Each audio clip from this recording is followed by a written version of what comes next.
పాకిస్తాన్ మధ్య ఉద్రిక్త పరిస్థితుల నేపథ్యంలో తెలంగాణలో అందాల పోటీలు నిర్వహణపై సస్పెన్స్ నెలకొంది. ఇప్పటికే అందాల పోటీలకు ప్రభుత్వం భారీగా ఏర్పాట్లు చేసింది. ఈ క్రమంలో విశ్వ హిందూ పరిషత్ పోటీలను రద్దు చేయాలని డిమాండ్ చేస్తోంది. ఇప్పటికే 109 దేశాల నుంచి అందాల భామలు నగరానికి చేరుకున్నప్పటికీ మరికొందరు కూడా నగరానికి రావాల్సి ఉంది. అయితే విమాన సర్వీసుల్లో అంతరాయాలు ఏర్పడే అవకాశం ఉంది.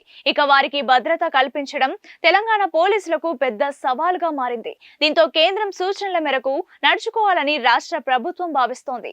ముఖ్యంగా హైదరాబాద్ లోని వ్యూహాత్మక ప్రదేశాలు సాధారణ ప్రజల భద్రతకు ప్రాధాన్యతనిస్తూ వీరికి కూడా రక్షణ కల్పించాల్సి ఉంటుంది. 3 వారాల పాటు ఇంత పెద్ద సంఖ్యలో అంతర్జాతీయ అతిథులకు భద్రత కల్పించడం పోలీస్ యంత్రాంగానికి పెను భారంగా మారవచ్చు.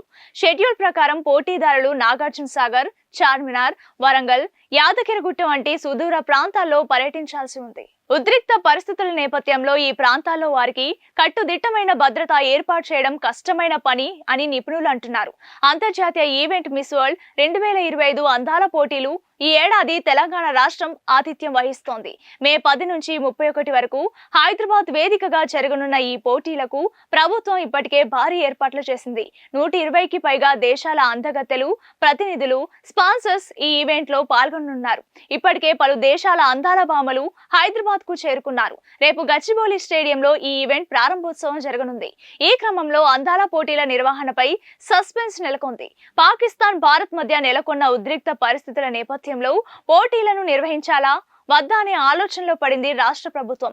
భారత్-పాక్ ఉద్రిక్తతల కారణంగా విమాన సర్వీసులు రద్దయ్యే అవకాశం కనిపిస్తోంది. ఇది మిస్ వరల్డ్ పోటీదారుల రాకపోకలపై ప్రభావం చూపవచ్చు. కొందరు మధ్యలో చేరుకునేలా ఏర్పాట్లు చేసుకున్నప్పటికీ హఠాత్తుగా ఏర్పడే అంతరాయాల వల్ల షెడ్యూల్లో మార్పులు చేయాల్సి రావచ్చు. తెలంగాణ ప్రభుత్వం భద్రతా చర్యలు చేపట్టినప్పటికీ హైదరాబాద్ లోని కీలక సంస్థలు ప్రజల రక్షణకు ప్రాధాన్యత ఇవ్వాల్సి ఉంది. 3 వారాల పాటు పూర్తి భద్రత కల్పించడం సవాలుగా మారింది.